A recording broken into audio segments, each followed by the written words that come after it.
Bienvenidos a un nuevo podcast de Cibermedios. En esta ocasión vamos a tocar un tema que sin duda será del interés de muchas personas y que tiene que ver con el periodista y cómo puede protegerse del espionaje, de la vigilancia y del rastreo que se hace de él en internet y sobre todo en las redes sociales. Yo creo que es un tema que es coyuntural, sobre todo en países como México, que es en el cual en particular yo vivo y me voy a centrar, pero eso no quiere decir que sea exclusivo de nuestro contexto, sino que se puede también, lo que se propondrá aquí en cuanto a contenido, pues puede ser replicado para otras figuras periodísticas en otros tiempos y espacios latinoamericanos, centroamericanos, etcétera. Entonces vamos a iniciar con este podcast dando un pequeño contexto de lo que va a ser, de lo que yo percibo que es la labor periodística en México en cuanto a redes sociales. Quiero aclarar que el punto aquí, mi fuerte como estudio es internet. Y después de eso le voy a dar la bienvenida a un personaje que ya más adelante se los presentaré, pero que es un personaje de alfombra roja de lujo, que sabe muchísimo del tema y que nos va a ayudar con datos muy duros y con mucha información valiosa a cómo proteger la privacidad y el anonimato.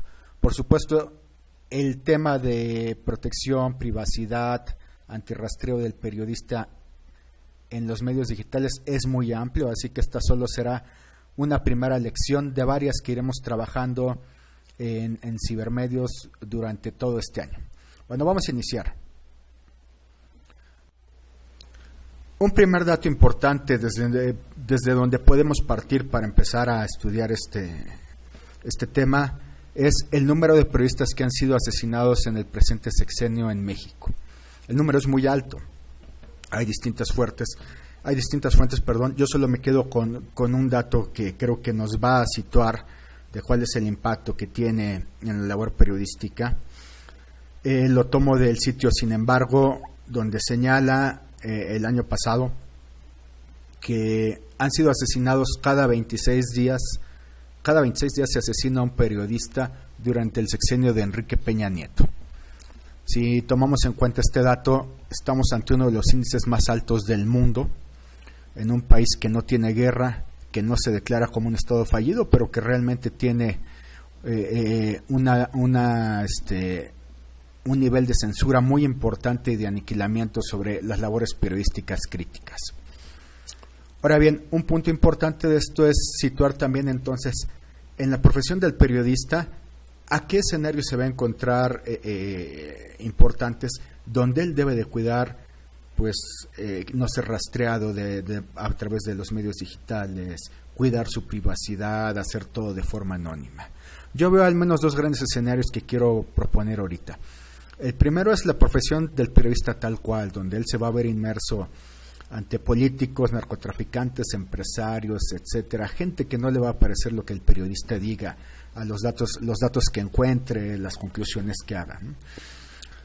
Y yo quiero poner dos ejemplos de cómo periodistas o gente que considera que está haciendo labor periodística es fácilmente rastreada y encontrada en cuanto a identidad real a través de los medios sociales.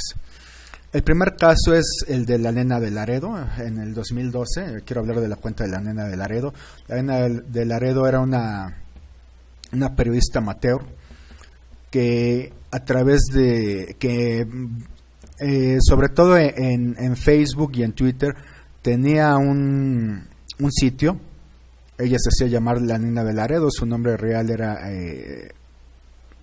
Elizabeth Macías.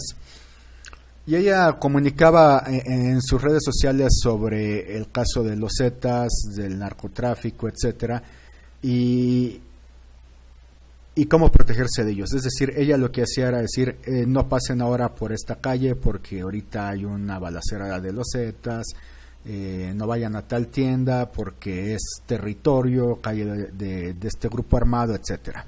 Bueno, pues la nena de Laredo, que no se sabía quién era y que los Zetas habían ya ofrecido una captura, habían ofrecido una recompensa por quien diera datos para localizarla, finalmente terminó asesinada y decapitada. ¿Cómo fue posible que el grupo armado haya encontrado a Elizabeth Macías que no daba su nombre, que siempre se escudó bajo el seudónimo de la Nena de Laredo, etcétera, pues de una manera muy sencilla que mucha gente no conoce, a través del uso de metadatos. En aquel entonces todavía Facebook, que no le preocupa mucho la identidad, no le importaba, al menos no le importaba en aquel entonces, pero ya le ha importado por todas las presiones que hay, la identidad de las personas, dejaba los metadatos en las fotos que se subían, es decir, cuando uno subía una foto, otra persona podía bajar la foto original y de ahí sacar en qué equipo de cómputo o de teléfono fue subida a internet, en qué fecha, incluso la geolocalización, si se había subido por medio de un dispositivo móvil. Bueno, pues la Nena de Laredo fue asesinada debido a los metadatos que dejó y que Facebook pues en lo absoluto le importó cuidar para los usuarios en México, a pesar de las condiciones tan difíciles que se viven. Y de la misma manera le pasó lo mismo también en el 2015, si mal no recuerdo la fecha, a Reynosa Follow, igual otra tuitera que trataba de advertir, trataba de hacer una gestión de protección en sus redes sociales, en Twitter, y le ocurrió lo mismo, ¿no? También fue asesinada. Cuando fue asesinada, antes de asesinarla, agarraron, le sacaron su clave y subieron en su misma cuenta de Twitter los mensajes y las fotos de ella asesinada, ¿no? Uno de los mensajes, que creo que es importante narrarlo, más allá de que no se preste amarillismo, es el siguiente, para que veamos el nivel de descaro y de corrupción y de falta de justicia que puede haber en el país, ¿no? Dice Reynosa Follow, que es esta mujer, no diré el nombre, solo diré que era Mute 3, dice lo siguiente, claro, ya escrito por los Zetas: no me queda más que decirles que no cometan el mismo error que yo, no se gana nada. Al contrario, hoy me doy cuenta que, amigos, familiares, mi nombre real es María del Rosario Fuentes Rubio, soy doctora. Hoy que mi vida ha llegado a su fin, les pido que cierren sus cuentas, no arriesguen a sus familiares como lo hice yo, les pido perdón. Hasta aquí vamos a dejar este punto totalmente disciplinario, lo que los Zetas, tanto en los dos casos, hacen con estas dos periodistas. O al menos periodistas amateurs que se preocupaban y que pensaban que las redes sociales, y aquí lo digo entrecomillado, eran la solución para gestionar mejor la seguridad y la privacidad. Bueno, pues han sido asesinadas, ¿no? Más adelante retomaré el caso de periodistas profesionales como Carmen Aristegui, etcétera. Bueno, pero este es el primer escenario, ¿no? La profesión del periodista tal cual, y el primer escenario al que se enfrenta. Pero en México ha ocurrido otro escenario que hay que sumarle otra dimensión también para el periodista, que es el espionaje ya propio del Estado, que no inicia con Peña Nieto, sino va a iniciar con Felipe Calderón, de quien se tiene pues datos precisos de cómo desde el final de su sexenio empieza a utilizar FinFisher. FinFisher es este software de la CIA y de la NSA de los Estados Unidos, para ponerlo en dos servidores mexicanos de la proveedora Uninet de Telmex, ¿no? Uninet de Telmex, si ustedes ven, si ustedes rastrean lo que son los sitios por los cuales pasa la información que ustedes tienen, generalmente son de Uninet de Telmex, ¿no?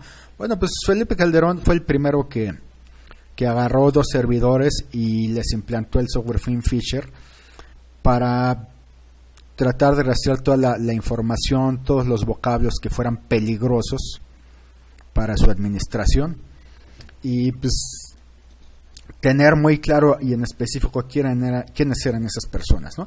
Otra cosa que hizo también Felipe Calderón fue que inauguró el Centro de Inteligencia de la Policía Federal, ¿no? Supuestamente era un equipo de punta para la guerra, pero ese Centro de Inteligencia de la Policía Federal está muy dedicado y está muy tirado a lo que es los delitos informáticos y los delitos digitales. Sin embargo, pues hasta ahorita poco se ha hecho con los delitos digitales. México también tiene mucha impunidad en pornografía infantil, en trata de blancas, etcétera. Y parece que el Centro de Inteligencia de la Policía Federal está siendo utilizado, esta es una hipótesis nada más, en otras cuestiones. Una de ellas quizás pueda ser también la del espionaje de periodistas, ¿no? Porque recordemos también que cuando se funda el Centro de Inteligencia de la Policía Federal de Calderón, también se tiene mucho trato con la Oficina Binacional de Inteligencia del Pentágono, ¿no? Entonces, hay esos cruces que es importante tomar en cuenta, y esto fue lo que hereda Felipe Calderón. Ahora bien, cuando entra Enrique Peña Nieto, pues tenemos también otra dimensión más que se le suma a los periodistas desde el Estado, y es que Enrique Peña Nieto va a ser el mayor cliente de una empresa italiana llamada Hacking Team, que se dedica a ofrecer servicios de altísimo nivel para gobiernos a nivel mundial, ¿no? Hacking Team, pues si uno entra a Hacking Team y quiere contratar servicios, pues evidentemente si no es un gobierno y si no ofrece miles de millones, al menos de dólares, pues no va a estar posicionado. En aquel entonces Enrique Peña Nieto, se sabe por las fuentes periodísticas, gastó 5 millones de euros al inicio de su periodo presidencial para tener los servicios de Hacking Team, ¿no? Y entonces México se convirtió con esos 5 millones de euros, que en dólares pues, han de ser alrededor de 7 millones de dólares, en el país que fue el principal cliente de Hacking Team en el mundo. Bueno, ¿de qué manera podemos leer esto? Pues que es otra de las grandes adversidades para el periodista digital, ¿no? Evidentemente, este software de espionaje de Hacking Team pues está totalmente viralizado en las redes sociales, en los servidores mexicanos. Es difícil que alguien pueda confiar y creer que realmente con un programita de anonimato se va a resolver todo, ¿no? Es muy difícil. Ahora bien, quisiera tocar un tercer factor para darle la palabra a nuestro invitado rápidamente, y creo que es el lado más polémico, pero yo me quiero atrever a decirlo, porque creo que los periodistas en México, a quienes yo respeto muchísimo y les agradezco su labor, también juegan con las cartas marcadas, de manera a veces inocente, a veces de manera quizás sin tomar en cuenta imprudente. Juegan con las cartas marcadas. La mayoría de ellos utiliza estas redes sociales que ya sabemos que en lo absoluto dan seguridad: Google, Facebook, Twitter, YouTube, que es muy fácil que el Estado rompa los protocolos de seguridad o que incluso los pida directamente a los servicios. Quiero que me des el nombre de estas personas, cuándo entraron, cómo entraron, desde dónde suben sus fotos. Ya sabemos que eso lo puede hacer el gobierno mexicano y cualquier otro gobierno a nivel mundial, ¿no? Entonces, creo que desde ahí es el jugar nuevamente con las cartas marcadas del periodismo mexicano. Y quiero poner el caso concreto de Carmen Aristegui.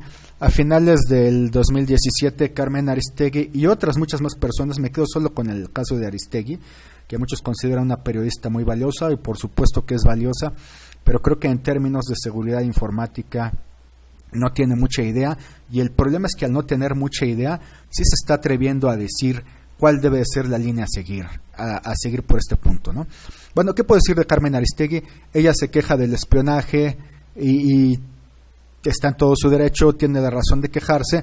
El problema es que Carmen Aristegui, para Aristegui Noticias, para los sitios de noticias que ella maneja, pues utiliza y pide que sus usuarios utilicen Twitter, Facebook, etcétera, que sabemos que son redes que no son seguras. Más adelante les presentaré en otro video un software de seguimiento real de cómo yo puedo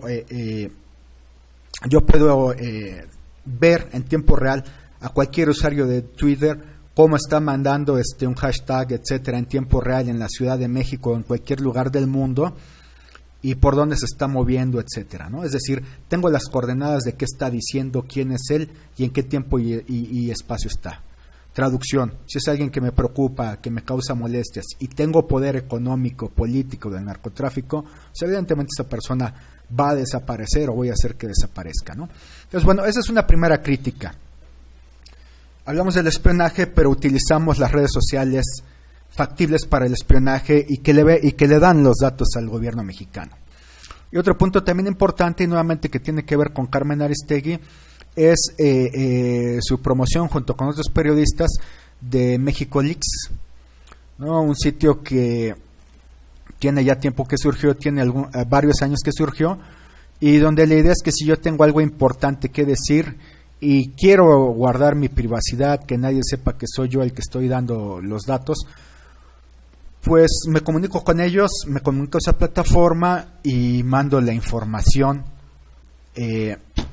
teniendo mucho cuidado de no dar mis datos. Sin embargo, México Leaks lleva ya varios años, y yo la primera crítica que le hice a México Leaks es que me parece un absurdo, al menos en el contexto mexicano, que México Leaks lo único que sugiere es bajar el navegador Tor y de ahí mandar información.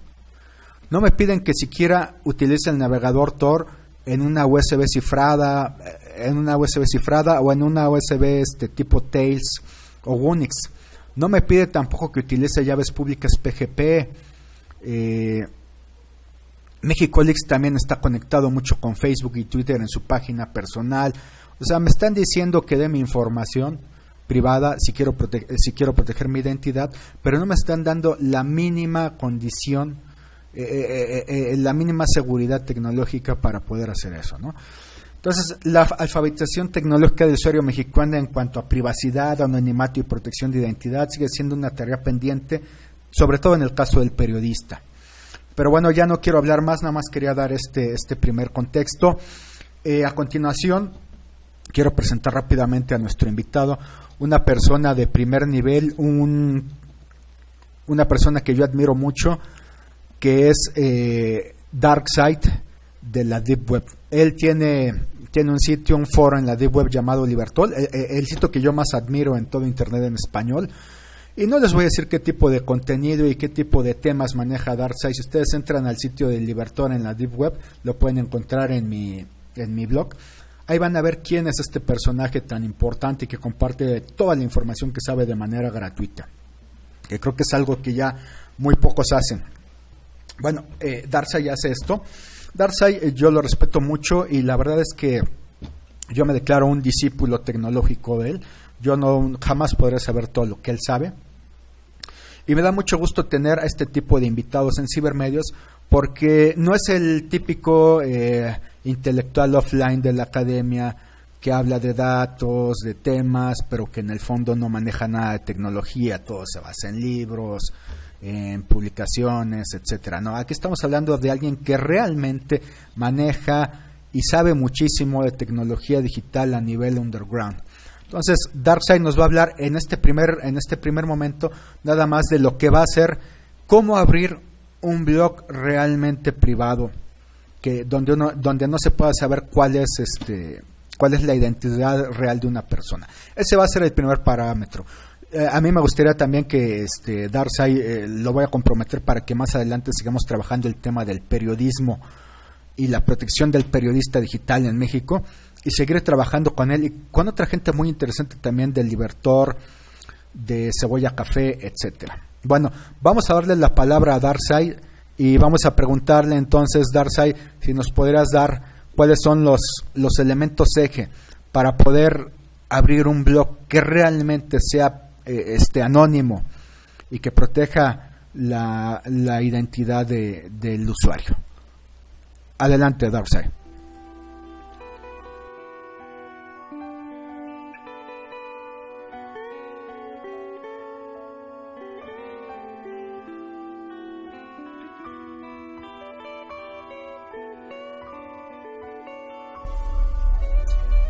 Hola y saludos a todos los que están escuchando este podcast.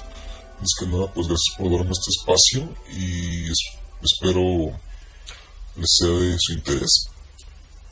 Bueno, vamos a hablar de esto que es el anonimato para los periodistas o cualquier persona, porque la verdad es que el periodista está siendo agredido fuertemente en México y en cualquier parte del mundo, ya que pues la mayoría de los gobiernos tiende a esto que es la corrupción. Ya se han salido a la luz muchos de estos casos que si no fuera por esto el periodismo anónimo no serían posibles. Así que bueno, me voy a basar en el artículo publicado en mi blog, que es traducido originalmente del blog de TinHat pueden encontrarlo en Google o buscarlo en la Internet Invisible, la I2P. En fin, la frase principal de este artículo es la siguiente: un blog anónimo puede ser muy fácil de hacer, muy difícil de hacer. Todo depende de qué entiendes por anónimo. Y bueno, esta frase es muy cierta porque voy a nombrarlo por 3 niveles, empezando por el nivel 0 de anonimato. Y digo 0 porque aunque lo parezca, o muchas personas crean que puede ser anónimo, no lo es, la cual consiste en crearte un email falso y crear tu blog, ya sea con Blogger, WordPress, y ya, no das tu nombre ni información personal. La mayoría de las personas, como en los casos ya mencionados, creen que esto es seguro por el simple hecho de que no saben quién es. Y por supuesto, para la gente, los lectores y los seguidores no van a encontrar el autor de tu blog anónimo de nivel 0, pero por supuesto que va a haber muchas formas de localizarte, ya sea por IP, por los metadatos de una imagen, como los casos ya mencionados. Entonces esta es un blog anónimo que no funciona, que no es anónimo y que obviamente no lo recomiendo para periodistas, ¿verdad?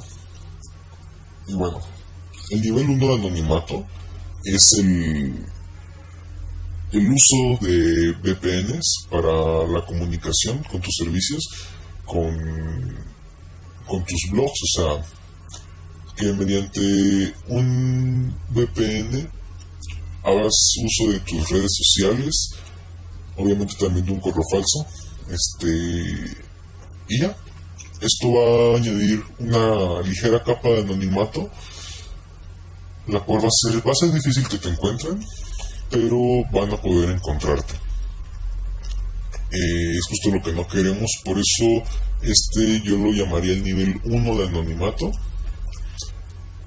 ya que las empresas de servicios, estos VPN, por más que lo juren, guardan tu información, guardan tu IP y no van a dudar en entregársela a cualquier autoridad que se lo solicite, por lo que no es una muy buena medida de anonimato.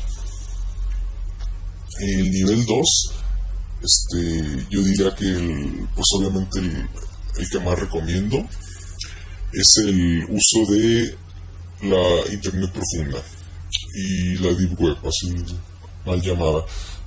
Quiero hacer un paréntesis antes de empezar este punto.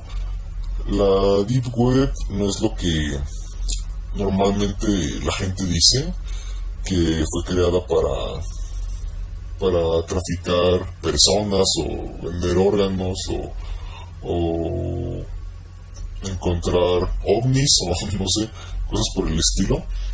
La Internet profunda, la Deep Web, la red oculta, como quieras llamarle, fue creada principalmente con este objetivo de regresarle al Internet el anonimato y descentralizarla otra vez, ya que así nació el Internet, aunque fue cambiando, pero este es el objetivo principal de la red profunda.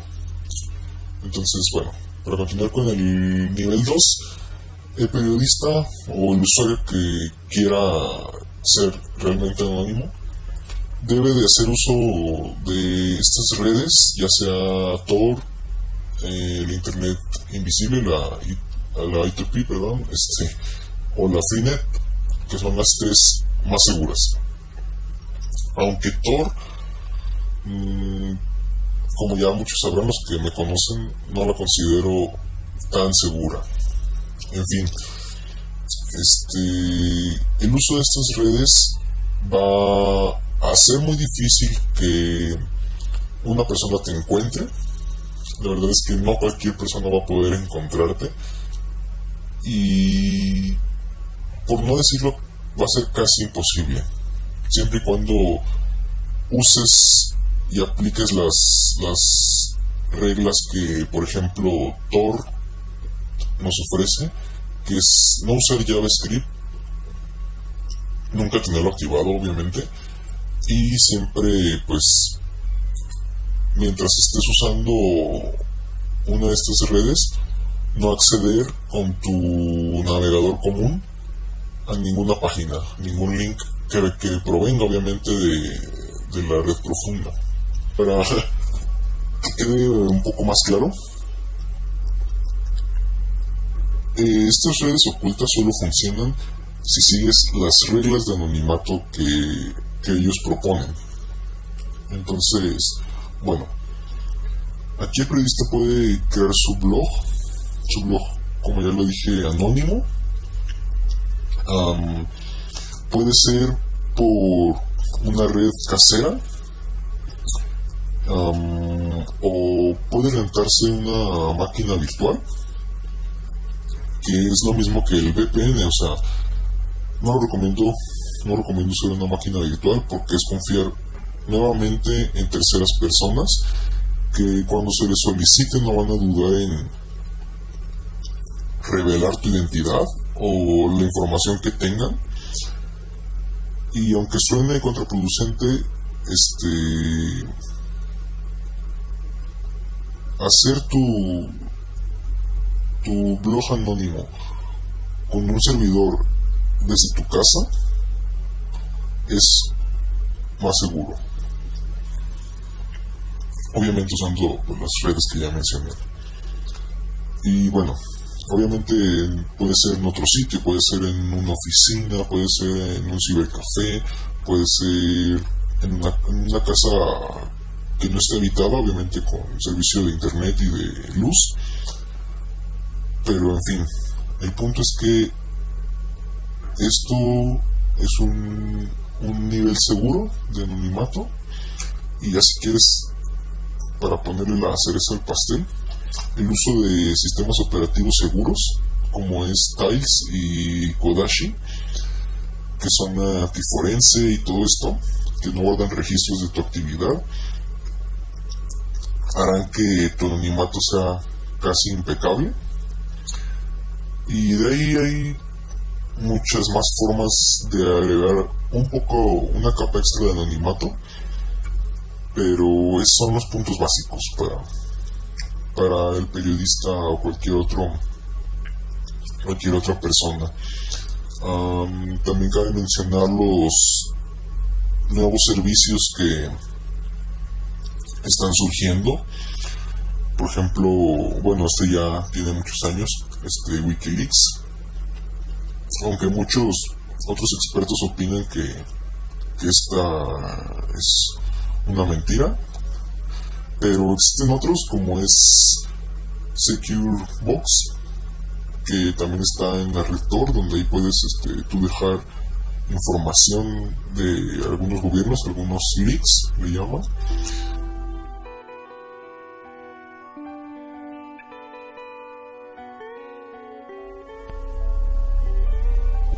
Bueno, como ya les dije, es más o menos una introducción básica de cómo ser anónimo y pues mantener ese anonimato para que sea difícil que te censuren, que sea difícil que te atrapen, aunque suene muy mal, porque sinceramente yo creo que un periodista debería de ser libre. Y pues nada, no sé, igual yo por ahí, aunque no lo parezca, siempre estoy checando comentarios de los videos de aquí de Cibermedios y de las publicaciones en el blog. Así que si tienen preguntas específicas pueden hacerlas y con gusto voy a contestárselas. Y pues nada, gracias por escucharme. Y saludos a todos otra vez.